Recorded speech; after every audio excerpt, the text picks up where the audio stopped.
What is going on in the UK and why isn't the rest of the world paying attention to it? I was in London a few weeks ago and I saw as much Arabic writing as I did English writing. Maybe this is a sign of inclusion and diversity, or maybe something more sinister is happening in the UK. The British also recently announced that the IRGC is now a terrorist organization.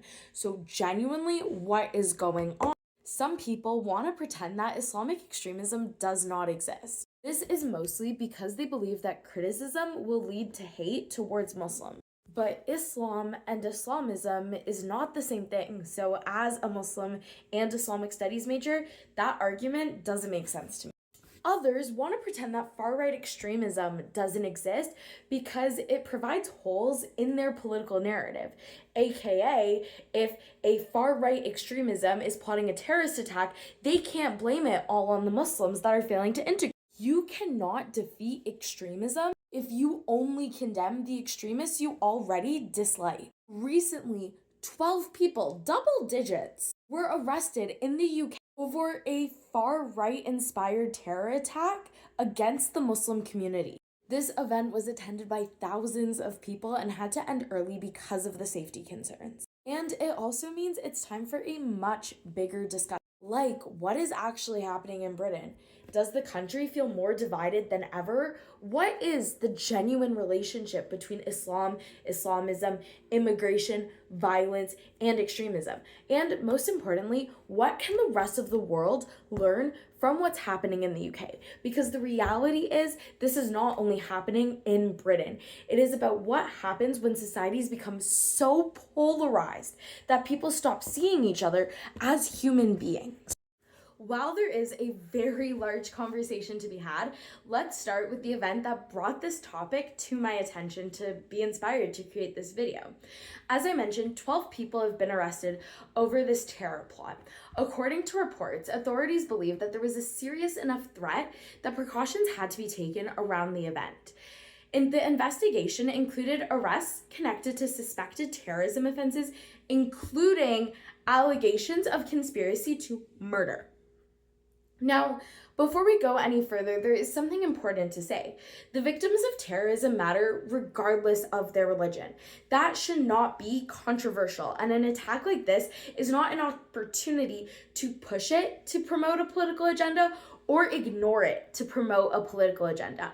We, unfortunately, live in a time where many people only recognize suffering when it confirms their worldview. If the victims were Jewish, people would immediately recognize anti-Semitism. If it was Muslims perpetrating the attack, it would be Islamic terrorism and it would fit this narrative. But because the victims are Muslim, people are looking for excuses or trying to avoid talking about it. We can't automatically condemn things just because it doesn't align with our values. Sympathize and minimize things, it doesn't work like that. That's how societies fail. Terrorism is not less serious because the victims don't fit your narrative. Now, my background is in two things: Islamic studies and also yapping about politics on the internet. And from that, I have really learned that one of the biggest problems we have when discussing the downfall of society, for a lack of better term, is that people don't understand the difference between Islam and Islamism. Islam is a religion practiced by nearly 2 billion people around the world. Muslims are not a single political group. It is not a monolith. There's different cultures, different beliefs, different opinions, and different values. Islamism, on the other hand, refers to political movements that seek to organize society and government around a very strict interpretation of Islam. And this interpretation of Islam is more aligned with groups like ISIS and Al-Qaeda than with Western values. And that's a problem. They pose a real threat. But the mistake that believing that because these groups exist and claim a religious identity and superiority, entire religious groups should not be blamed because a Muslim is not the same as an Islamist. This logic would be absolutely unacceptable when discussing any other group of people, and a terrorist does not represent millions of ordinary people. And as we see from this attack in the UK, Muslim and terrorist are not mutually exclusive. Far-right extremism is a growing concern in the UK. Whether or not we want to talk about it, it's happening because many extremist movements are built on the same basic ideas. And this is that there is a group of people who are responsible for society's problems. In the Holocaust, in the Nazi era, we saw it as Nazis versus Jews. Sometimes that target is Muslims or immigrants. It could be any minority group. The target changes, but the pattern does not. Extremists create fear, identify an enemy, and then convince people that violence is justified. And this is why when fighting extremism, it cannot become a political weapon. You cannot say this form of extremism matters because I hate that group of people. You have to say this form of extremism matters because innocent people are being targeted. So, why does Britain feel increasingly polarized? There is a multitude of reasons. One of the first being that social media has changed how people consume information. We've seen this globally, especially in election periods, but I digress. Algorithms reward anger. You don't necessarily ask people, what do you love? It's now become about who do you hate, especially during elections. We reward content that makes people feel like they're under attack.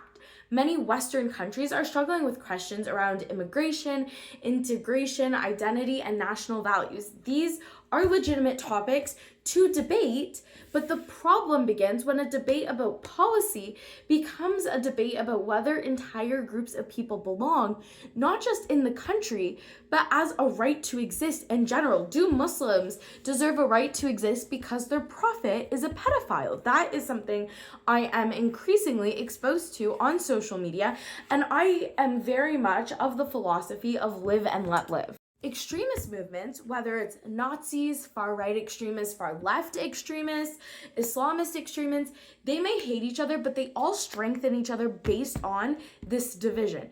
Each side uses the existence of the other to prove that their worldview is correct, and ordinary people get trapped in the middle. Because of this division and pitting each other against one another in policy, socially, religiously, whatever it may be, we are seeing an increase in extremism, not just religious extremism, but all forms of extremism.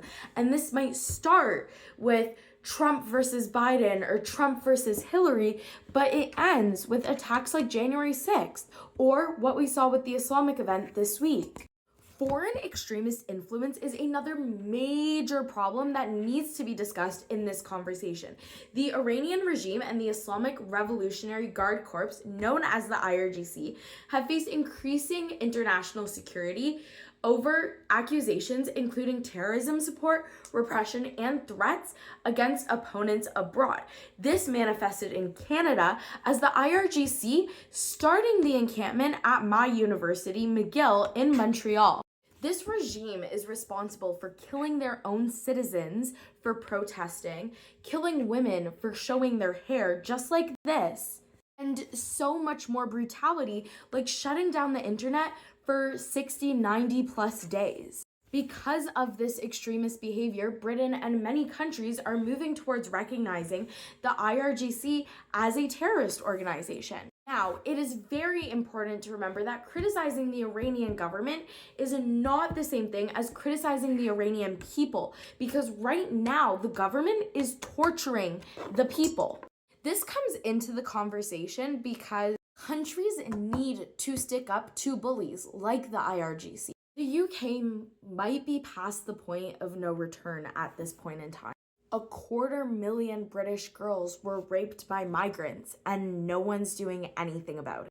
And that doesn't happen out of nowhere. That comes out of a broken system. It's terrible and unacceptable. I believe that a society's value is reflected in how they treat others. And just because you open your doors doesn't mean you're doing a good thing or a good job. But I digress. What can other countries learn from the downfall of the UK? First, don't ignore extremism because it's politically inconvenient. Whether it's far-right extremists or Muslim extremists, address it, confront it, and shut it down. That's how we protect victims and how we create a safer, better future. A threat does not disappear because acknowledging it makes your side uncomfortable. If immigrants are acting poorly, I don't think it's wrong to call that out. There's a difference between integration and having shared values and shared culture and being Islamophobic. The next thing I think that needs to happen is not turning the actions of extremists into hate against entire communities. That is exactly what extremists want. They want Muslims and non-Muslims, Jews and non-Jews, immigrants and citizens to see each other as enemies. That's how they gain footage and can thrive. Next, successful societies need a shared identity. What does it mean to be British? What does it mean to be Canadian? What does it mean to be American? People can disagree. They can debate religion, immigration, politics, and culture, but disagreement cannot lead to dehumanization.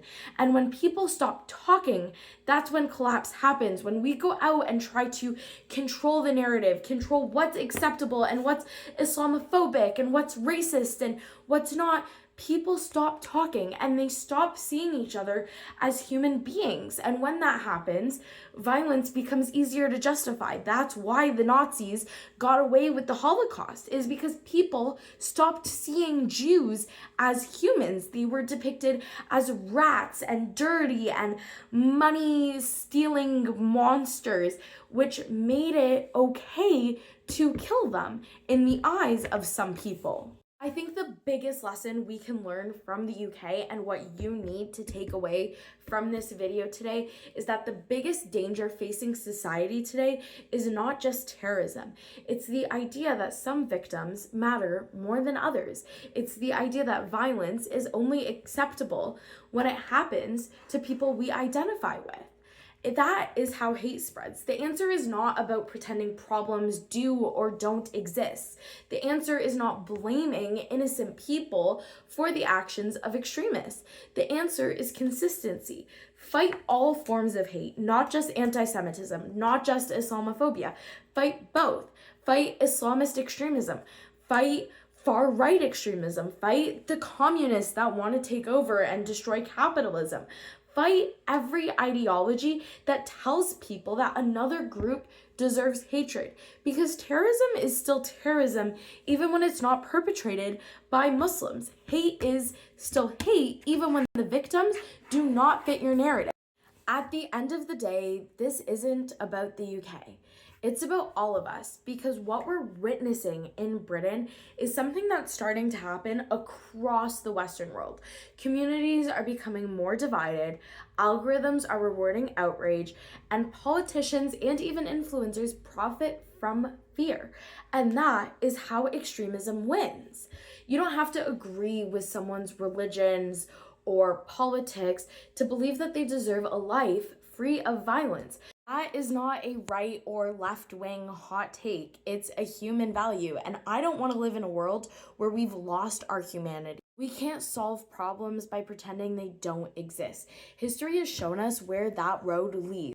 What I want you to take away from this video is that situations like what we're seeing in the UK can be prevented with a little bit more conversation and a little bit less polarization.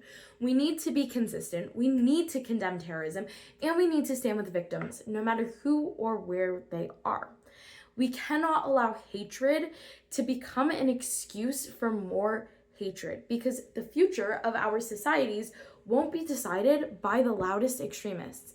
It will be decided by whether ordinary people have the courage to speak up and reject them. If this video taught you something, challenged you to think differently, or you simply believe that we need more conversations like this, be sure to share this video, like it, and subscribe for more, because we need more conversations like this. If this video taught you something, challenged you to think differently, or you think we just need to be having more conversations, be sure to like and subscribe.